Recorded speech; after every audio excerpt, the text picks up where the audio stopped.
Здравствуйте, меня зовут Абашин Сергей Николаевич. Я работаю в Европейском университете Санкт-Петербурге на факультете антропологии. Сегодня я хочу рассказать вам об истории чая, напитка, который, наверное, все мы хорошо знаем, любим и регулярно употребляем.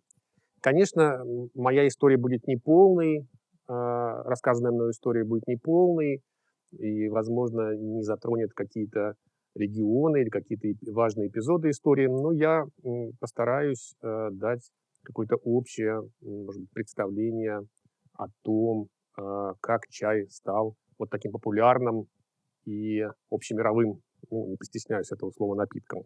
Чай, как я сказал, чрезвычайно популярный напиток. Его пьют сотни миллионов людей. Да? Но он не только популярный, он еще и напиток, который во многих странах и у многих народов считается национальным напитком. То есть он включен в систему ритуалов, обычаев, разного рода представлений, мифологий, которые существуют в тех или иных культурах. То есть он напиток, который является для многих народов отдельной культурной, самостоятельной культурной ценностью. Тем не менее, таким интересным и, может быть, даже парадоксальным фактом является то, что чай стал таким популярным и народным, и национальным во многих регионах мира сравнительно недавно, в XVIII, даже, может быть, в XIX, а в некоторых регионах и в XX веке. Да?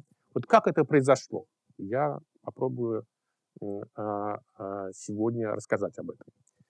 Конечно, одна из причин заключается в том, что чай обладает целым набором важных качеств, которые, собственно, и делают его ценностью. Это напиток тонизирующий, это напиток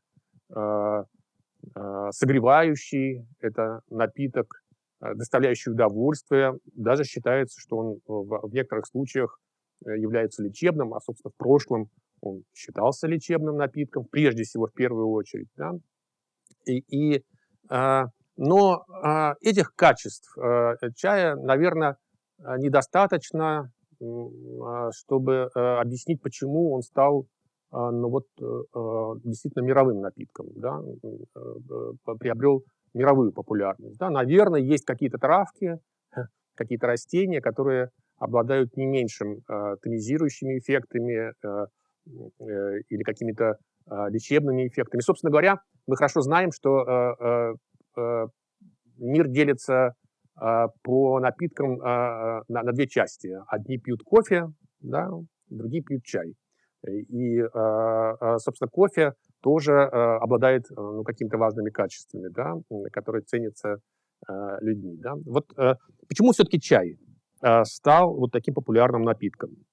И, конечно, здесь нужно искать объяснение не столько и не только в свойствах этого растения, да, но и в самой истории, в том, как распространялись по миру религии, какие происходили миграции, какие происходили завоевания в последние 2000 лет, как развивалась колониальная история и как развивался глобальный капитализм уже в последнее время. Вот эти все социальные, экономические и политические факторы оказывали серьезное влияние на то, как чай стал тем чаем, который мы сегодня знаем. История напитка насчитывает примерно 2000 лет. И, как считается, он стал вначале распространяться на юге Китая, южных китайцев в начале первого тысячелетия нашей эры. В конце первого тысячелетия нашей эры, то есть в 8-10 веках, чай, уже как популярный напиток, проникает на Северный Китай, в Тибет и в Японию. И это проникновение было связано, конечно, с тем, что чай вошел в набор важных культурных символов буддизма, отдельной мировой религии, которая в первом тысячелетии активно распространялась на азиатском континенте, и по мере своего распространения она и, собственно, привносила в разные регионы вместе с религиозными догмами, привносила и привычку к чаю, который был важной частью, собственно, буддийских ритуалов. В остальной части мира чай распространился во втором тысячелетии новой эры. Это было связано с целым рядом новых процессов. Во-первых, это было связано, видимо, с созданием большой глобальной империи, монгольской империи, созданной Чингисханом. И, собственно, в этом ареале, который захватил с собой Китай, и Центральную Азию, отчасти Афганистан и Персию, отчасти Россию, ну, Киевскую Русь на тот момент. Вот в этом регионе, где господствовала вот эта глобальная империя, где создались свои собственные торговые пути внутри этой империи, свои какие-то привычки, свои какие-то взаимосвязи. Вот это было, видимо, фактором важным для распространения чая. И когда значительная часть монголов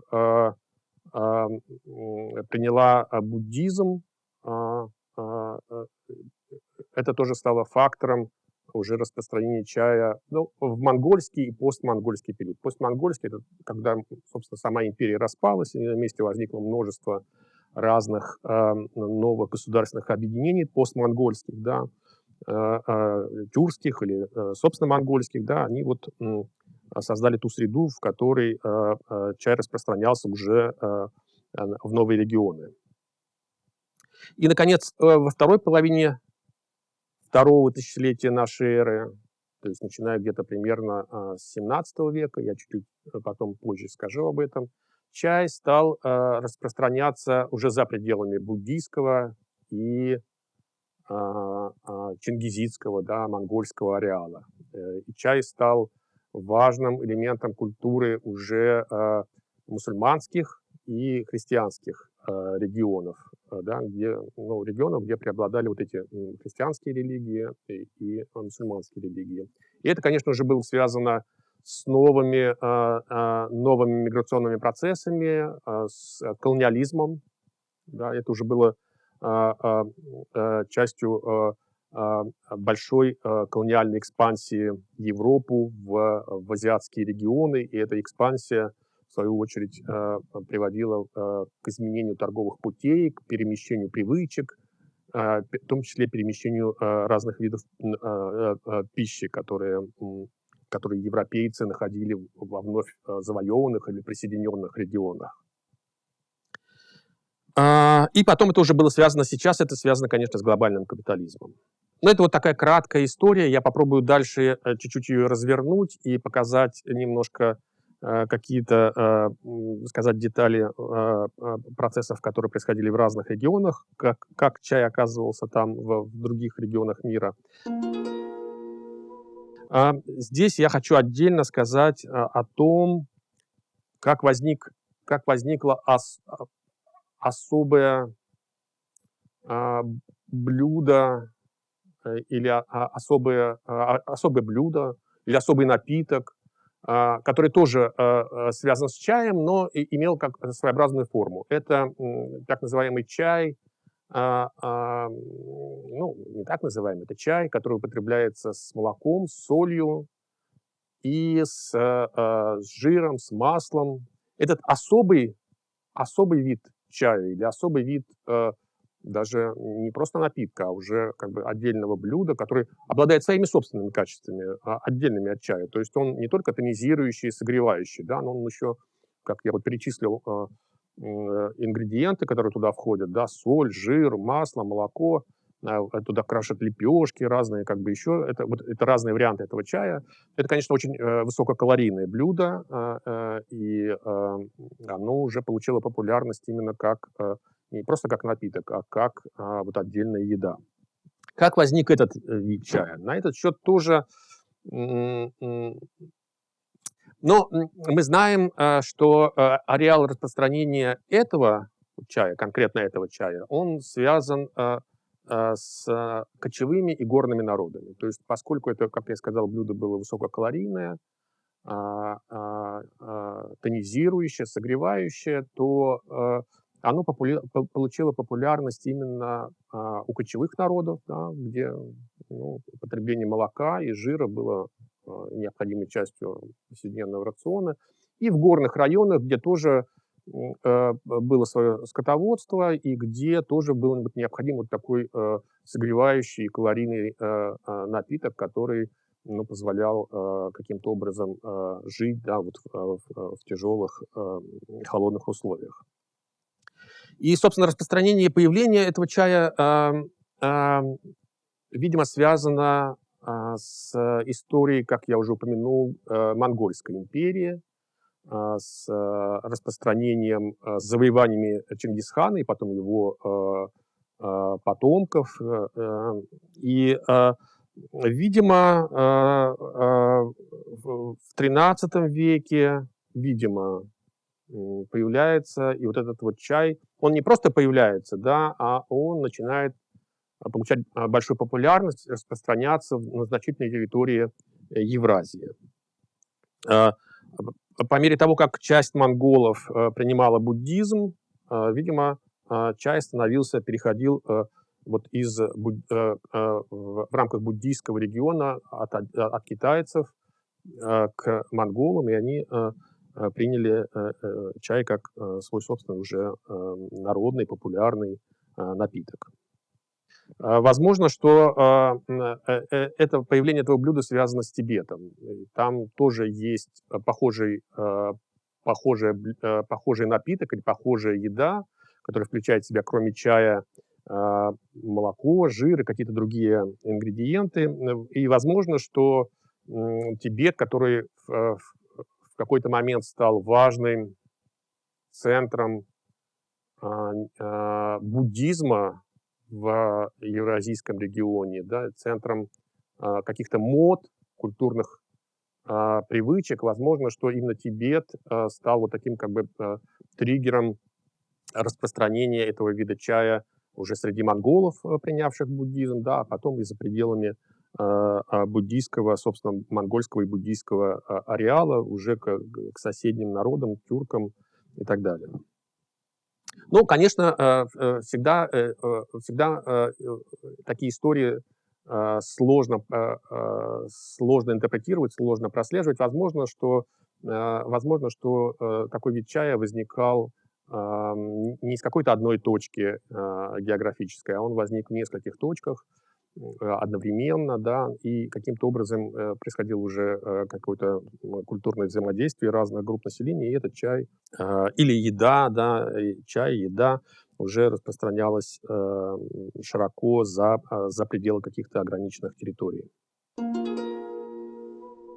То, что я вам только что рассказал, было связано с начальными, что ли, этапами распространения чая в мире. Да? И эти начальные этапы, как я сказал, были связаны с распространением буддизма, с буддийским ареалом и с процессами, когда буддизм распространялся у кочевых и горных регионов.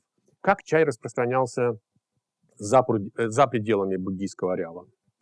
Ну, мы знаем эту историю, она точно датирована, как чай стал популярен в Европе. Это произошло в XVI веке и в начале XVI века. И впервые в Европу чай привезли португальцы в 1517 году из Китая.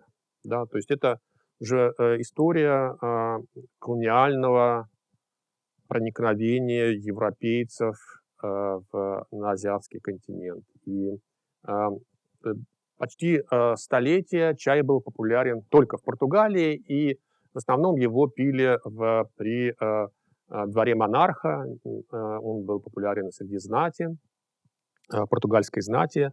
И только спустя 100 лет, в 1610 году, чай, опять же, вот такими колониальными, торгово-колониальными путями попал в Голландию.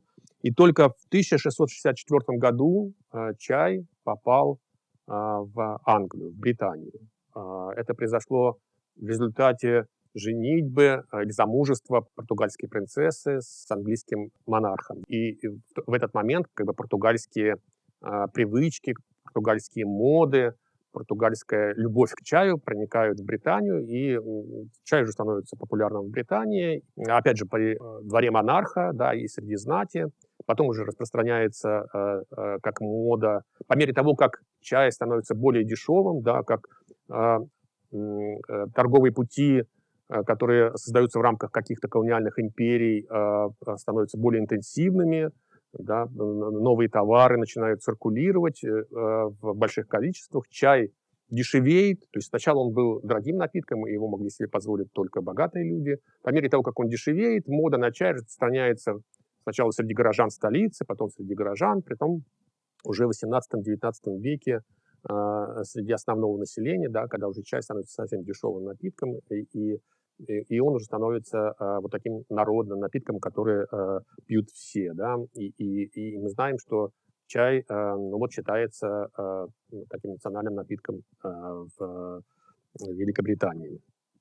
С чаем связаны многие важные процессы, которые происходили в западном мире. Ну, например, торговля чаем была очень важным элементом отношений между Британией как метрополией и североамериканскими колониями. И налоги или пошлины на чай были частью этих отношений. И, собственно говоря, мы знаем историю так называемого бостонского чаепития, когда в конце XVIII века в Северной Америке произошли волнения в связи с повышением пошлин на чай. И эти волнения в результате привели к тому, что образовались уже независимые Соединенные Штаты Америки. То есть чай сыграл такую как бы важную политическую роль в истории Европы или в истории Британской империи. В России чай появляется тоже в 17 веке, как и в Британии. И это тоже факт зафиксирован исторически. Мы знаем, что первую порцию этого растения впервые привез в 1638 году посол Василий Старков, который он получил в подарок от одного из айратских правителей. Это растение, попав в Москву, тоже стало чрезвычайно популярным. Сначала при дворе московского монарха, потом в Москве, в столице, да, потом среди горожан других регионов Московского царства. А постепенно этот напиток уже, по мере того, как он дешевел, он распространялся уже и среди сельского населения, и уже в XIX веке он стал народным российским напитком. Да, и, причем не только, допустим, для русского населения, но и для татар. Примерно была такая же схема распространения или такая же история распространения чая. Отдельно я хочу рассказать о распространении чая в Средней Азии. Сейчас чай тоже считается народным и национальным напитком в республиках Средней Азии, Центральной Азии. Но история его проникновения тоже относительно недавняя и тоже связана. Первые свидетельства этого распространения мы знаем, что они произошли в 17 веке. Да. У истории распространения чая в Средней Азии есть своя специфика. Видимо, первоначально чай распространялся в регионе опять же, через западных монголов, через айратов. которые были в тесных взаимоотношениях со Средней Азией. Это были торговые отношения, это были дипломатические отношения, это были, конечно, военные отношения, потому что в XVII и XVIII веках айрады довольно интенсивно вели захватнические завоевательные войны в этом регионе. И здесь было, конечно, такое сложное и в то же время тесное взаимодействие местного населения и западных монголов.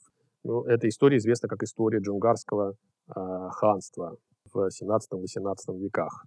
И, видимо, первоначально в Средней Азии распространялась мода именно на чай с молоком, с солью и с различными видами масла и жира.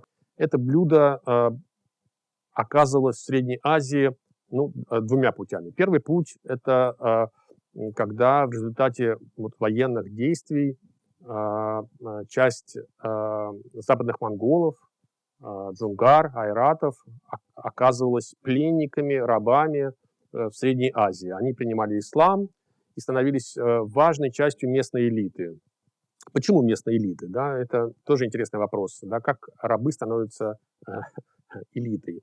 Дело в том, что рабы составляли важную часть военной силы местных монархов, бухарских эмиров, бухарских ханов или сивинских ханов. Из рабов составлялись отряды, которые были верными и которые служили местным монархам. И, собственно говоря, это были не просто военные, это были военные, которые жили при дворе, были близки к дворам, царским дворам, ханским дворам, да, и которые, соответственно, и распространяли в этой среде свои собственные привычки, в том числе свои вкусы, вкусовые какие-то привычки и предпочтения, в том числе этот вид чая в Средней Азии, известный как шур-чай. Это персидское слово, которое означает соленый чай. Второй путь распространения, это когда в середине XVIII века Джунгарское ханство было разгромлено китайцами, и значительная часть западных монголов мигрировала в Среднюю Азию и в Афганистан, частично в Афганистан. Там они принимали ислам, и там они постепенно ассимилировались среди местного населения. Мы, собственно говоря, среди узбеков, казахов, киргизов находим целые группы, которые по происхождению своему являются западно-монгольскими группами, уже отюреченными или принявшими местные языки, местные какие-то культурные традиции. Но, конечно, вместе с миграцией этого айратского населения, джунгарского, или как их называли в Средней Азии, калмаки, с их миграцией происходила миграция и пищи, еды, в том числе чая, этого чая с солью, с молоком и с жиром.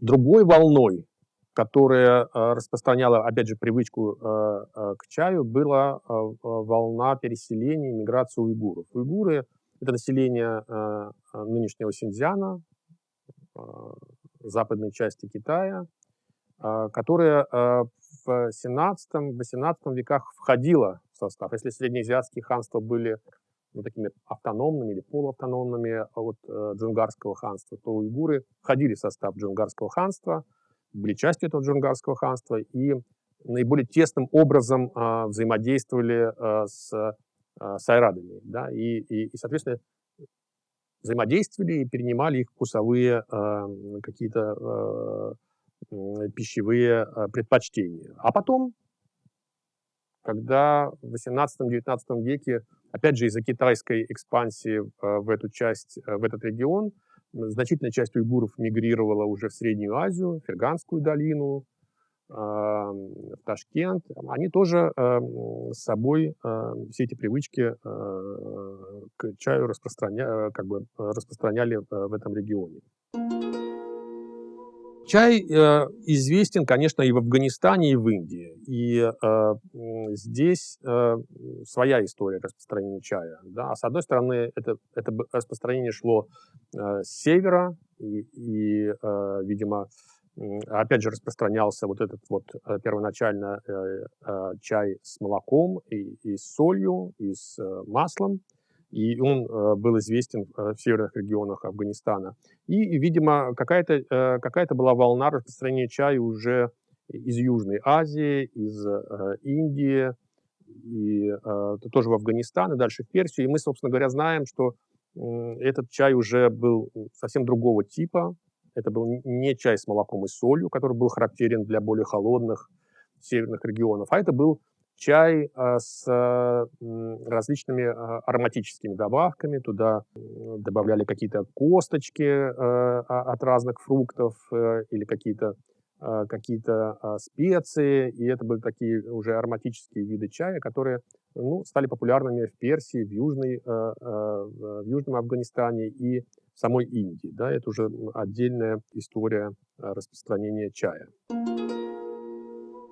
Часть западных монголов, которая не входила в состав Джунгарского ханства, оказывается в XVII веке на территории нынешней России. Это в Южный Урал, Поволжье, Северное Прикаспие. Здесь мы знаем эту группу населения сегодня как калмыки.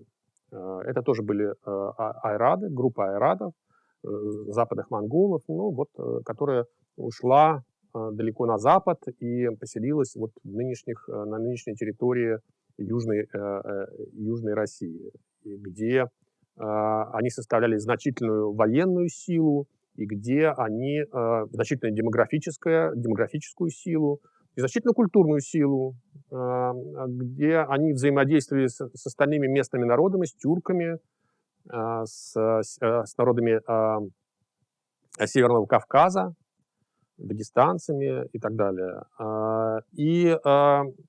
Благодаря калмыкам в этом ареале Северного Черноморья, Южного Урала и Северного Кавказа чай тоже становится популярным напитком или популярной едой. И опять же, что интересно, особенно популярным становится это блюдо, в котором смешивались молоко, чай и масло или разные виды жира.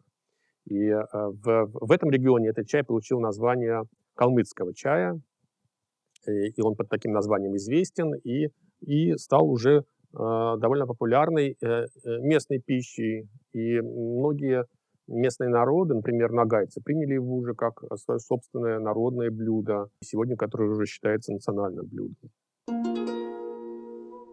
Таким образом, я совсем кратко описал вам какие-то этапы истории распространения чая, какие-то, может быть, региональные особенности распространения чая, как чай становился частью каких-то культурных привычек у различных народов в Европе, в России, в Средней Азии. Сейчас я хочу рассказать о тех важных изменениях, которые произошли с культурой чаепития, вообще со значением чая в XVIII-XIX веках. Я уже немножко упоминал раньше, что проникновение европейских стран в Азию переформатировало заново все глобальные потоки товаров, вкусов и ценностей. Создание уже больших колониальных империй заново переформатировало значение и чая в том числе. Если раньше чай поступал в Европу, в Россию или в Средней Азии через морскими путями, как мы понимаем, да, сложными морскими путями, либо континентальными путями, которые шли через Южную Сибирь, Урал и дальше в Россию, и дальше в какие-то другие регионы, уже Европу, или через Среднюю Азию, через Ферганскую долину, Ташкент, и уже, опять же, на север или в Персию. Да, вот это были основные континентальные пути, которые контролировались отчасти китайцами. Какое-то время они контролировались западными монголами, айрадами, как мы понимаем, да. Этот контроль был важной частью дипломатических, политических и военных отношениях в этом регионе. Да. Те, кто контролировал пути этой торговли, в том числе торговли чаем, они получали выгоды от продажи этих товаров, от пошлин. Борьба за эти пошлины, за эти торговые пути была важной частью уже в XIX веке распространения власти Российской империи на эти регионы. Российская империя потихоньку продвигалась в ту же Среднюю Азию или в Сибирь для того, чтобы контролировать эти пути. Продвигалась до тех пор, пока не столкнулась с Китайской империей, да, которая тоже была заинтересована в том, чтобы контролировать эти торговые пути, в том числе пути поставки чая из Азии на европейский континент или в Россию. В XIX веке происходит существенное изменение этой ситуации. В рамках империй, Британской империи, Российской империи, возникают уже новые торговые пути. Чтобы избавиться от китайской монополии, например, Британская империя создает в своих колониях новые чайные плантации. Ну, известные прежде всего в Британской Индии, Шри-Ланке, ну, видимо, в других регионах. Они таким образом избавляются, вот как я сказал, от китайской монополии на чай и, соответственно, резко удешевляют этот товар, делают его более доступным, более удобным для транспортировки, для употребления и так далее. И, собственно говоря, благодаря вот этим новым местам производства чая, чай превращается, как я сказал, уже из элитного напитка, дорогого напитка, малодоступного напитка, да, который приезжает откуда-то, привозится откуда-то из Китая. Он уже превращается в свой дешевый, доступный для населения напиток. Похожие процессы происходят в Российской империи. Может быть, не в таком масштабе, но происходит. И Российская империя тоже пытается каким-то образом избавиться от китайской монополии на чай и создает свое собственное производство чая на Южном Кавказе, в Грузии. И этот чай, грузинский чай, как мы его знаем, тоже становится популярным в России, товаром доступным, дешевым. И благодаря грузинскому чаю, в общем, чай тоже становится народным напитком. И в эпохе сложных отношений с Китаем, когда граница закрывалась и торговля уменьшалась, грузинский чай становился таким важной заменой китайского чая. И в ряде случаев у тех же калмыков грузинский чай, собственно говоря, вытеснял китайский чай и становился основным видом чая. Конечно, в Россию поступал чай и уже из Европы, да, из Британии, индийский так называемый чай, то есть уже торговые пути изменились и настолько, что не Средняя Азия поставляла из Китая чай в Россию, а уже сама Россия поставляла индийский чай в Среднюю Азию. И мы даже знаем, что, например, в Средней Азии такой как бы интересный эпизод, что в Средней Азии черный чай называется до сих пор, часто называется памил чой. Памил чой это означает как бы искаженная форма слова фамильный чай. То есть русские торговцы, которые покупали какие-то индийские виды чая, закупали и упаковывали их в какие-то новые формы, на которых писали фамилии, свои собственные фамилии, то есть которые были частью торгового бренда. Да? И вот эти виды чая уже поступали из России в Средней Азии, и местное население их называло вот по этим надписям на упаковках фамильными, то есть памил чай. Да? То есть существенно изменилась вся структура глобального производства чая, структура его распространения, Чай стал, как я уже много раз сказал, и еще раз повторюсь, стал более дешевым, более массовым товаром и более доступным для уже простых людей. И в этот момент чай распространяется, становится еще более популярным, распространяется в тех регионах, в которых раньше он был вообще недоступен. И мы, например, знаем, что в горных районах Таджикистана чай появляется только в 20 веке, потому что ну, до этого чай был слишком дорогим удовольствием для местных жителей. Но вот в 20 веке чай настолько становится дешевым и доступным, что он уже распространяется как свой собственный народный напиток и в таких отдаленных регионах. Ну, собственно, на этом я, наверное, подвожу какие-то итоги своего такого небольшого экскурса в историю чая. И еще раз хочу сказать, что популярность чая связана не только с его какими-то очевидными качествами, да, про которые я говорил. Он тонизирует, он согревает, он лечит. Мы любим чай, потому что вот он мы к нему привыкли, или потому что он с сахаром, или еще с чем-то очень вкусный, и он уже вошел в наши какие-то культурные традиции, и мы пьем чай, потому что и наши родители пили, и деды пили, и мы уже к этому напитку привыкли. Но история чая говорит нам об истории, глобальной истории человечества. Через историю чая мы видим историю распространения религий, буддизма в первом тысячелетии и во втором тысячелетии нашей эры. Через историю чая мы видим историю становления колониальных империй, когда постепенная уже экспансия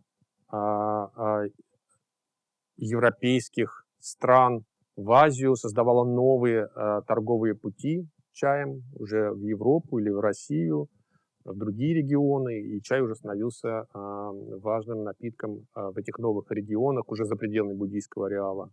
И мы видим историю глобального капитализма, когда чай уже превратился в важный не просто колониальный товар, а уже товар глобального производства и глобального потребления. Да, миллионы, как я сказал, сотни миллионов людей его пьют, да, и, соответственно, уже страны создают целые монопольные отрасли своей экономики, которые построены на производстве и транспортировке этого чая, да, или его продаже в разных регионах. То есть это мы уже имеем дело с большим капитализмом. Мы, конечно, не могу я не упомянуть о том, что чай нам рассказывает о каких-то важных эпизодах в истории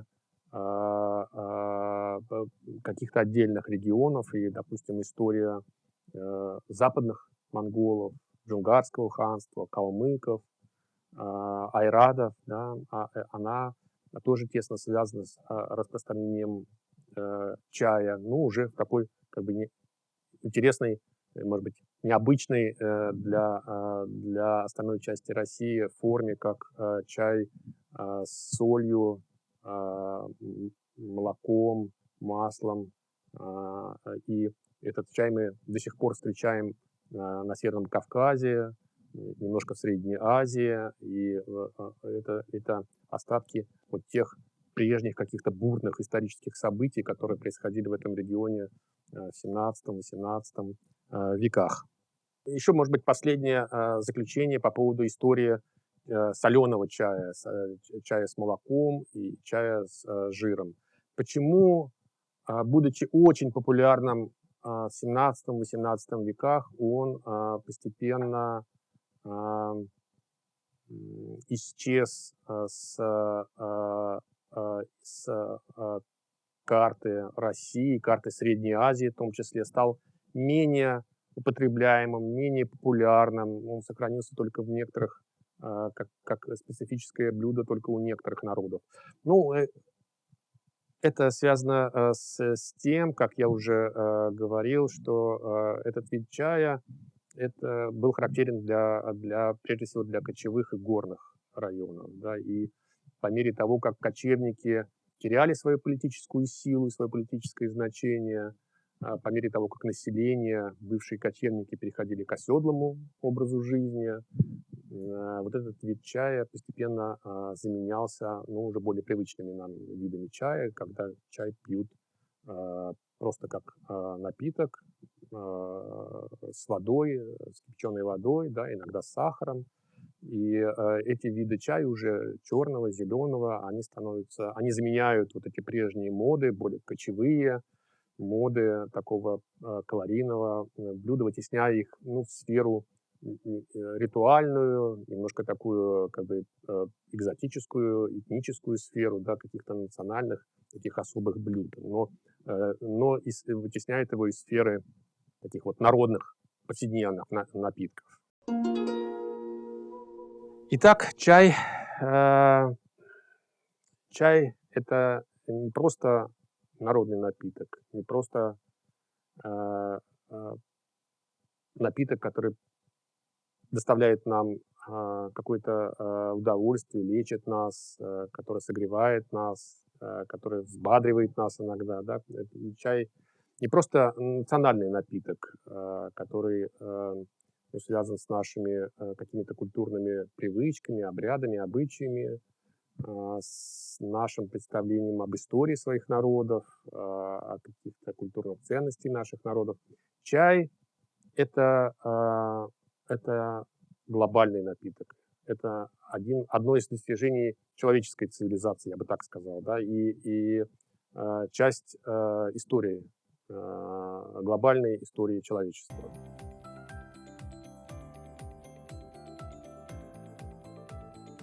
В заключение, уважаемые зрители, пройдите небольшой опрос. Его результаты позволят продвигаться этому проекту. Ссылка на опрос находится в описании к видео. Это еще не все. Подписывайтесь на канал, и вы точно ничего не пропустите.